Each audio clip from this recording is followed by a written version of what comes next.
Petugas Dinas Perindustrian dan Perdagangan Aceh merazia toko mainan dan menemukan ratusan mainan yang tidak berstandar nasional Indonesia atau SNI.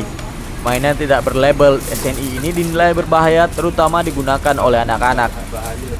Pemerintah menetapkan 12 mainan yang tidak memenuhi standar SNI, diantaranya yang terbuat dari logam dan plastik yang berbahaya bagi anak-anak. Di toko mainan di kawasan Jalan Ahmad Dahlan, Banda Aceh ini, petugas menemukan sejumlah mainan yang tidak berstandar SNI. Petugas mengingatkan agar pedagang mengecek label SNI di setiap produk yang hendak dijual ke pasaran. Dalam razia ini, petugas tidak melakukan penyitaan terhadap barang-barang yang tidak berstandar SNI. Namun jika November nanti masih terdapat barang-barang yang tidak berstandar SNI di pasaran, maka petugas akan menyitanya dari tangan pedagang. Dari Banda Aceh, Munandar melaporkan untuk Aceh Video.